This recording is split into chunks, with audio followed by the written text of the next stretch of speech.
Hello and welcome to a new episode of the B2B Academy podcast. I'm excited about the opportunity to host today Stefan Dumitru, country manager at Safino, one of the biggest providers of customer experience solutions on the Southeastern European market, I guess. He will tell us a bit more about his role in the company solution. But right now, I'd like to remind you that at NNC Services, we provide valuable learning and growth experiences through the B2B Academy project. This is our contribution to the business ecosystem, and we would like to feature top business leaders sharing experiences and knowledge through coaching, training, digital events, and other types of valuable content. Under the B2B Academy, this podcast will feature growth-related challenges of CEOs, entrepreneurs, marketing and sales leaders, and how to overcome these challenges. Stefan is invited today to share his amazing experience in terms of ABM. As we are approaching our ABM coaching in October, so this is soon coming up, we thought of inviting Stefan to tell us his practical experience in terms of acquiring large accounts for a software-enabled solution. Now, Stefan, welcome. Hi, Loredana. Thank you for inviting me. I'm glad to join you here. It's great to have you here, so thanks for accepting the invite. Would you mind introducing yourself and your company? Sure. My name is Stefan Dumitru, and I'm currently country manager Romania for Stafino. Basically, we develop a complex customer experience and employee experience software solution that helps companies listen to their real customers and their own employees. Sounds amazing. So before we step into the details of how you do that, can you tell me a bit about your background, maybe some defining moments of your professional experience and your professional background? Sure. My background is IT related, but my career was always in sales. I took my first job in real estate at the age of 18 at Coldwell Banker, and that was the first time I discovered what a salesperson does. There were different times, different approaches, and a lot of cold calling, but all the experience helped me along the way. So I did real estate for over 5 years when I transitioned to another company called 2050 Ventures. That was a company that gave me the chance to combine real estate, so my previous experience, with business development. We were scouting across Europe for startups that wanted to expand to the Romanian market. So we managed the transition, grew the business to a certain point, and then exit the project. That experience took me step by step to the IoT world. I'm talking about Internet of Things, where I managed to join the Romanian operator for the biggest IoT company in the world. It's called Sigfox. Now they changed their name in Unabiz, but the technology remained the same. We developed our network across the country, and I was responsible for the business development and sales department. So that experience took me to 2 years ago to a meeting with the guys from Stafino, and they wanted to open the business here in Romania, and they asked me to help them grow the Romanian market. So in almost 2 years, we already have some big retail, pharma, beauty, and some software clients. Oh, sounds right on what we want to explore here. So you'll have to share a bit. First of all, let's understand a bit more about the company's solution. So what exactly Stafino does? Basically, Stefano has a software solution that is automizing the process of feedback collection and gives you the ability to manage that feedback. And at the end of the day, gives you some useful insights where you can take actions based on the data collected. So for example, in the pharma industry, you can collect feedback after each purchase in the physical pharmacies or e-commerce based on the experience the client had. So we link the interaction of the client with the pharmacist through their loyalty cards, and we ask them certain questions that help us identify areas that need improvement or including pharmacists that are doing a great job.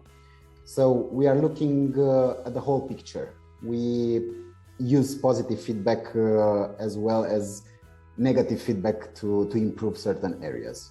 Yeah, I guess it's a really interesting and high probably territory right now, because as we all understood, we had the classical model of marketing one to many, and then you would shoot a lot of bullets and get some that actually targets the right hunt and so on. Now we see many companies focusing a lot on the Amazon enabled flywheel sort of.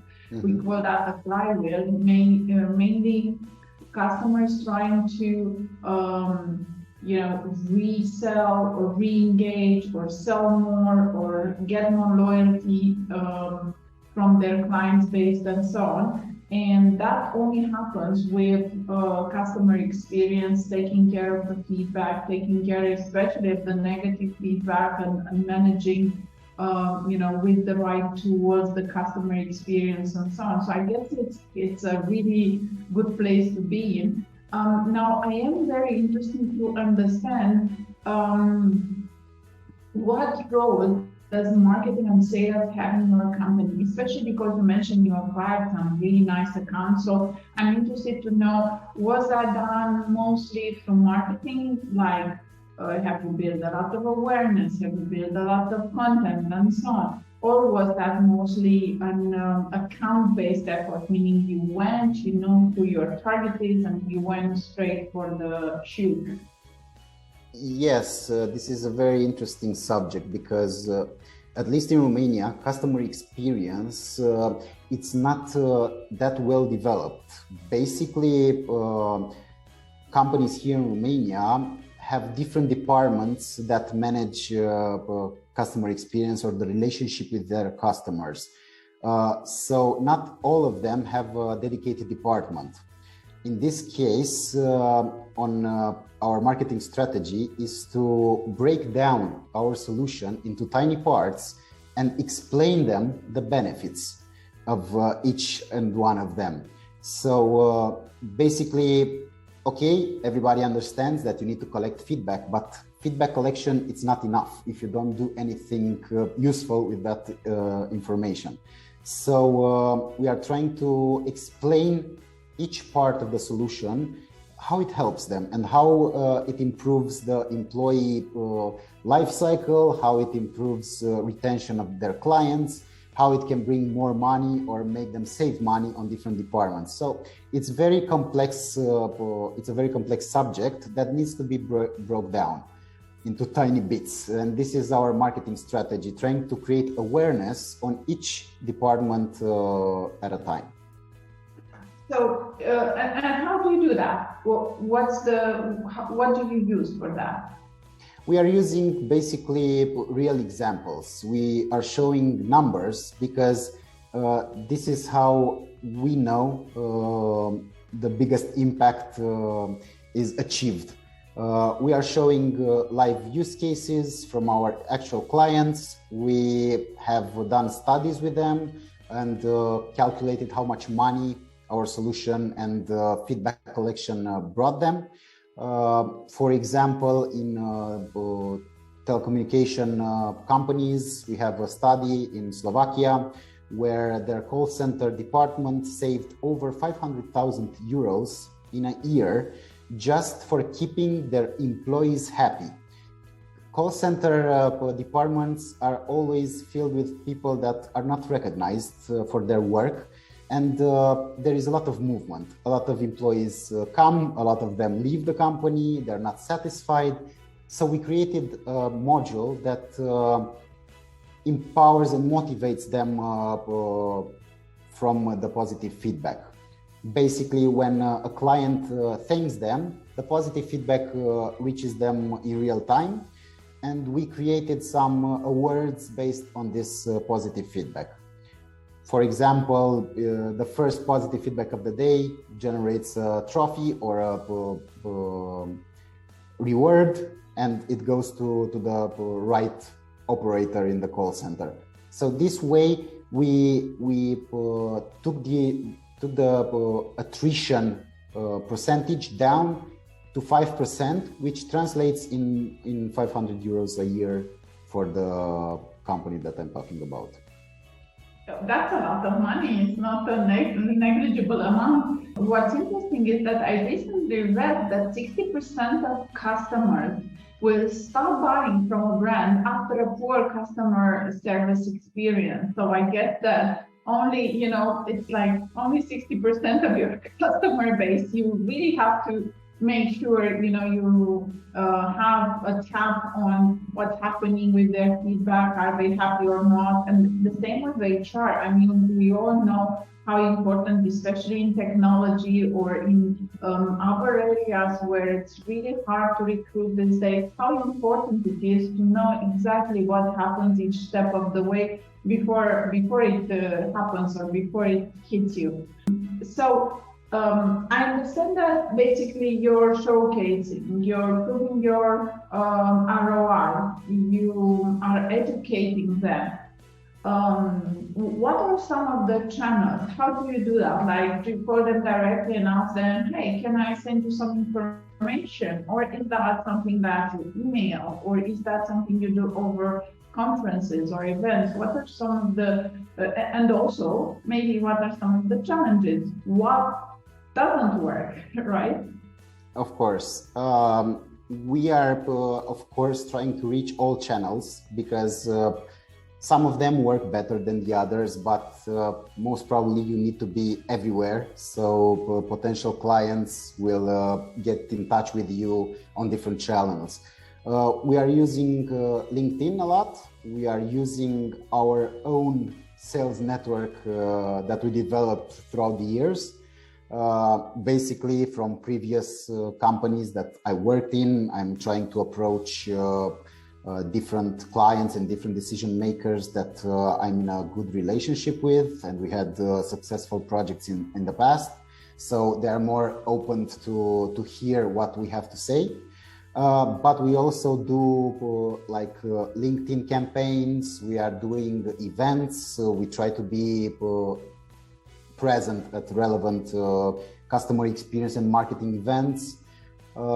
It's very difficult to approach just one direction. So some of them work, some of them work less. For example, we are not a big fan of cold calling. We think it's not that current, and it doesn't work that much. The conversion rate is very low, and the work you do, it's very it takes a lot of cold calls to convert into one client. So basically we are trying some digital solutions. We are trying some live approaches, some personalized approaches, and we think those are working the best. Give me a real case example now that we're talking about case studies. So for example, even if you cannot use names, but tell me, I got a huge pharma account, or I got this huge, I don't know what type of an account, by doing this and that. And the this and that does not necessarily mean phone, but it means using our network of contacts, or, you know, going to a special event or association or so on. That would be very interesting. So give me a real case example of how you've done it. Yes, a real life example is actually a pharma client where we had the relationship from previous projects, and the trust was already there. So it was a little bit easier to go and present to them, demo the solution, and then just agree on a pilot project. And just to be sure, because here it seems that there is a lot of confusion, or it's a subject that is not clear for everyone. From our perspective, pilot projects does not mean free projects. It means it has to be paid, but on a smaller scale. So we just prove to you that the solution works, and then we can scale it up. So we pushed for a pilot project. It all worked great, and it was easier. After 3 months, we roll out in the whole country. Here is very interesting because we approached a different pharma chain on the same steps. But we didn't have the same result because we didn't talk to the right decision maker. So we had like 4 or 5 meetings. At the end, they said, okay, we're not interested at the moment. We said, okay. But at the same time, we approached other different decision makers. And one of them said, that's amazing, let's do it. So after 4 or 5 months of discussions and saying maybe the solution is not for us, we found the right person that understood the benefits of our solution, and we had a go, and we are currently doing a pilot. So it's very important to reach out to the right person. Sounds very interesting. First of all, I think that from a theoretical perspective of how people can learn what you've just done, you used a lot of ABM techniques, like you mapped out an account and you found different connections throughout that account, and you didn't stop at the first no. So that's the one thing. We have to try at least, I'd say, maybe 6 to 8 times with a big account to enter. Then the second thing, by mapping out an account, you found the right account, let's say maybe buyer or influencer or someone with a top decision making that understood the value.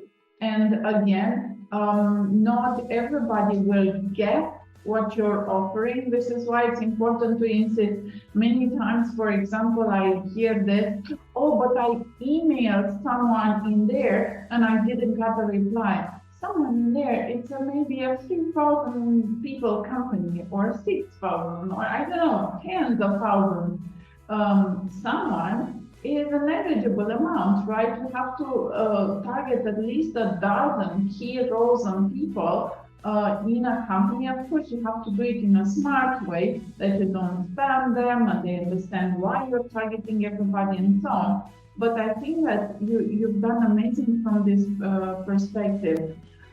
Also with a paid pilot, I believe that, and I did this study a while ago on SaaS, premium versus paid and so on. I think that they are more engaged if they pay, right? Because if we pay, we value more and we try to get more benefits of that solution. It's our us on the line, let's say. So we're not gonna say, oh, it's free. If it works, it works. If not, not. So it's in our best interest if we pay for a product to see what, at least we have to have some return on it. So I think that's also a really neat strategy that you employed there. Yes, that's 100% true, and that's why we are doing this, because we feel that they are more engaged And of course, we're not going to get rich. We're not, our purpose is not to do a pilot and then get out of the way. And no, the purpose is to get that client some valuable data and show him how it works and what are the benefits. And if they are paying for it, they will be more engaged. So for us, it makes sense. Tell me, in this case, what do you expect that they will get a result? Let's say, first of all, they will know if, I don't know, 60% of their customers are happy and 40% are not. Or they will get that, what's a real case example of what they will get out of this pilot, let's say? Depending on the industry and the use case, because on customer experience, of course, touch points with customers are different from different companies, but in general, more than 70% it's positive feedback. And we always link the feedback to the product, employee, or procedures. So when we link it, we can show them in real time where are the problems and what department or category or product is going great and what needs some improvements. So basically, our purpose is to show them how easily it is to find out what is not working from a customer perspective and how easily you can manage it inside our system. And second of all, we show them the power of positive feedback. This is something that few companies use. You have the positive feedback that you are collecting, but you don't link it to the employee and you don't show in real time the positive feedback. So this is a very powerful tool that we use, and the results are in real time. Employees that interact live with their customers and receive positive feedback after their interaction are having a great experience, and their motivation is boosted. And this is something that we like to show the companies. Yeah, that's amazing. Talking about studies, in the same study, I think it was showing how 80% of it was UK and US based studies, but 84% of customers were saying that when they have a positive customer experience, maybe interaction, like let's say I got my service, or I got my receipt, or I got my something that I was looking for or I was asking for, then a customer feels more emotionally connected and invested in that brand, right? So this is how I think we build loyalty. This is why we all prefer a certain pharmacy chain or a certain, utilities provider or things like that. So definitely. Plus, because we humanize basically these interactions between customers and the customer service and the actual people in the team, the team, I guess, get valuable learning experiences, right? I mean, they are, if they've done right, then they will do more of that. In a hospital, there were a lot of infections that we're talking years ago, and when they started showing a chart of competing teams, how often they wash their hands before entering the operations room, immediately the infection rate got down, right? Because now there was a competition.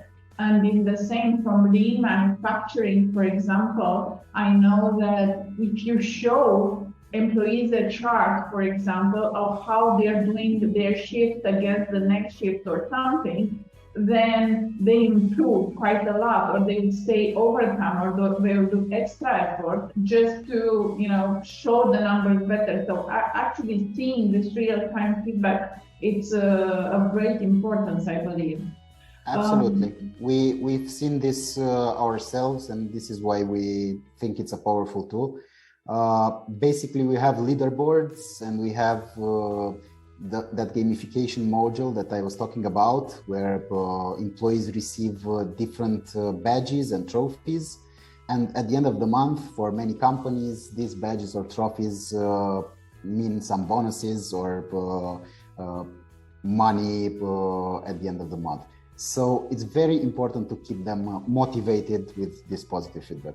Yeah, I also think so. So on top of this, visibility into performance and improvement of customer satisfaction and reducing maybe the attrition, right, both from employees, meaning they won't leave the company because they see, positive feedback, but also from customers because they get better customer service and so on. I think there's a ton of benefits that, all of us need to do, things like NPS, Net Promoter Scores, or all of these kind of things that really are important for our companies, even if we're in B2B. I'm not just talking about B2C, but it's important to manage all of these aspects because that actually fuels your whole pipeline, right? So you don't have to, a new customer costs quite a lot of money, but an existing customer, he can become a promoter. He can, the same way as when you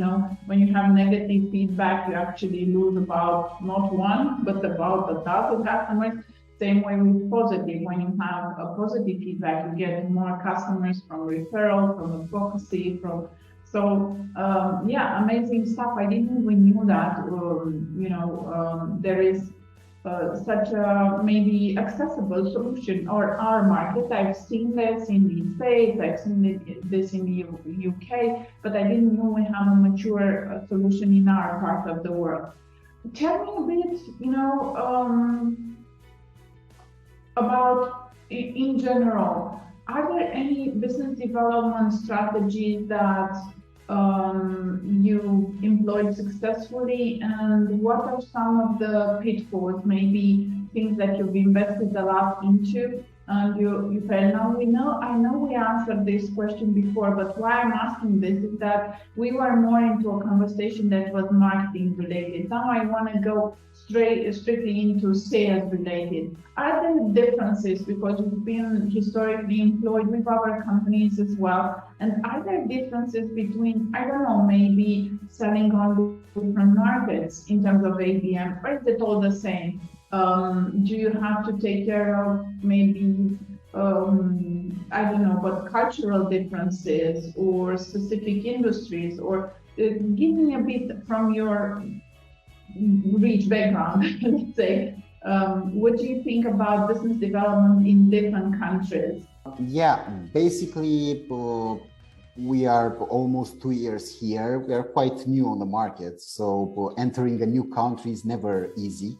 But from my perspective, there are two scenarios, and both there have advantages and disadvantages. So first, your solution or your product is somehow new or reaches an area that is not well developed, and you have the mission to educate the market. So you have to be patient and make sure that you know how your solution impacts your customers' behavior and business. And in this case, the advantages are clear. There is no competition and you can cover a lot of the market. But the negative part is that the companies are reluctant to try something new. So you have to work a little bit harder on the education part. Show them what it means, show them what you can do.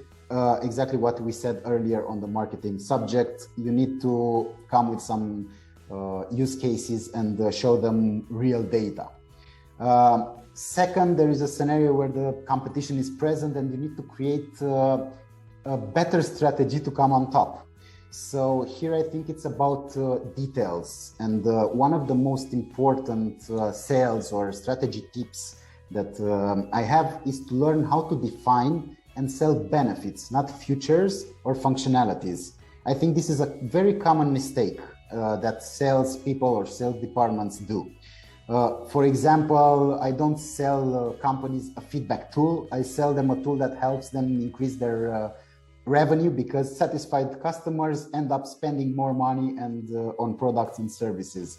So basically, you have to get all the benefits out of your solution, and then you have to focus on that. When you say functionalities, I can answer to clients through my app, or I can collect feedback. It's not that great of a starting point. You need to know exactly what your benefits are and make that differentiation.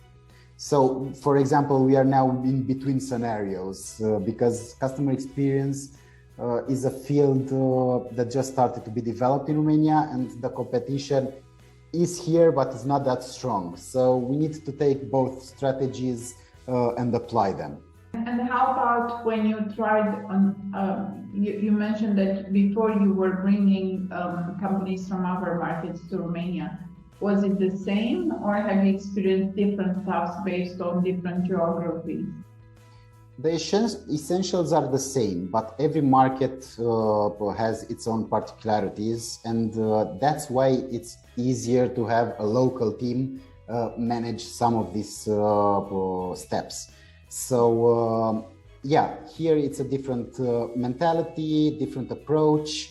In I don't know, in Czech Republic, where it was our main country from where we brought startups here in Romania, people are more open to new technologies, new companies, new approaches, and the first step is always easier. Here you have to do some 2, 3, 4 phone calls, meetings, until you get to a reasonable, I don't know, interest from their side. So the process, it's longer from my point of view on the Romanian market, but eventually you get there. I totally agree. I think in enterprise, it's a long sales cycle. Even if you know people, it still takes quite a while. And I've seen a lot of companies trying to enter the market, for example, from Poland or from other companies around Romania, that they are a bit discouraged by this because they think that it's a closed system, but it's actually not a closed system. It's just a system where people need to learn, they need to be convinced, and so on. Plus, you know, their assets on the lines.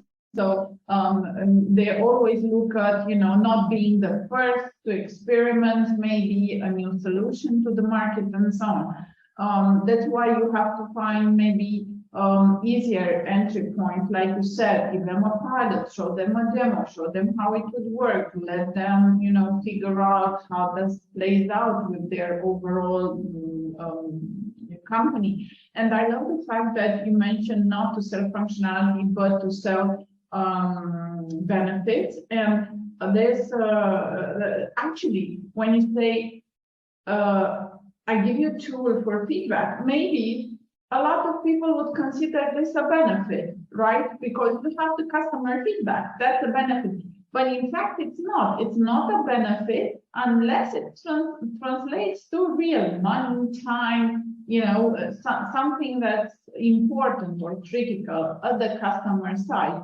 So I love that point about, you know, how to sell not the functionality, but to sell the actual benefits on the customer side. And it's, in your case, I would say it's not that obvious that this would translate into money, but it's obvious to me that you know the value the tool provides. So everyone should dig in. That's what we are trying to you know, learn through the B2B Academy bootcamps, is how to translate all of these technical features, all of these rich features, because technology is really accessible today. How can we translate that into actual revenue, actual benefits on the customer side that they can show, right? And in this case, having the analytics and the data, it's great. Stefan, any last thoughts, any advice for our audience? Anything that you'd like to share? Of course, I recommend to everyone in the audience to collect feedback. They can start from basic tools to more advanced ones, but it doesn't matter what they use. The idea behind it is to do something about the feedback they collect. It's very important to act on the data, and only this way you can change your customer perception. It doesn't matter if it's B2C or B2B. We need to collect feedback and understand our customers or our partners, despite any industry we are part of. So basically, regarding what you said earlier, we are having a new, it's not new, but it's kind of new product. It's called ROCX. It's return on customer experience. And basically we help companies calculate their return on the feedback and the data they collect. So we link the data to their business and their revenue, and we can show them, for example, that their happy customers pay 35% more than their unhappy customers. So we translate the data into money and what is potential revenue lost in the process, or how much money they can save based on the feedback they collect. That's amazing. So can they reach out to you and maybe see what this is about? Can you maybe? Of course, we offer 30 minutes of free consultancy regarding the ROCX, and we can help them understand exactly on their business case how they can improve from different points of view. Amazing. So in this sort of post-COVID era that we live in, I think we've been all aware how important customer service was, right?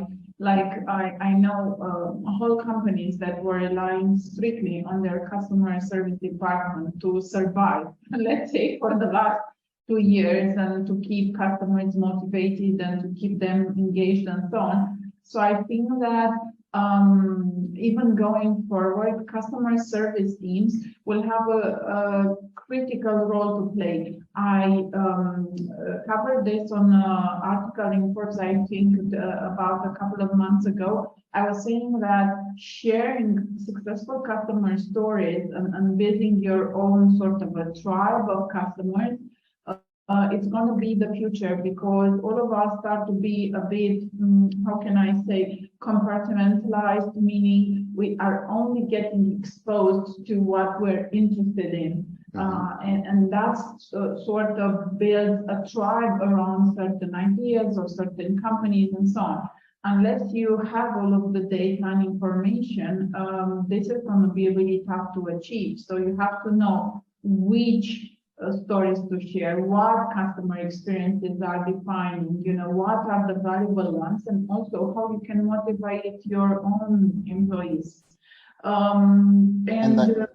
Yeah. I would add that customer behavior is changing now more than ever, and you can't approach them the same way as you did until now. So basically, you actually need to ask them what makes them happy, what doesn't, so you can adjust your marketing campaigns, your sales strategies. So this is very, very important to know where you are heading in terms of your customers. Yeah, thanks for sharing that. So Stefan, we will share your LinkedIn profile and your company details in the messages below accompanying this podcast.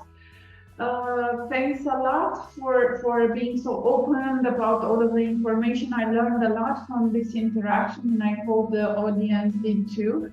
We would love to maybe welcome you a bit later on, once you've done some of these pilots and so on, to maybe share even a study about customer satisfaction. We're missing data from this part of the world in terms of what makes people tick and how the customer behavior changed. So I look forward to having that. And thanks again for your time. Thank you for the invitation, and for sure I will share some data with you, and you'll see that it's very valuable. So thank you for having me, and it was a pleasure.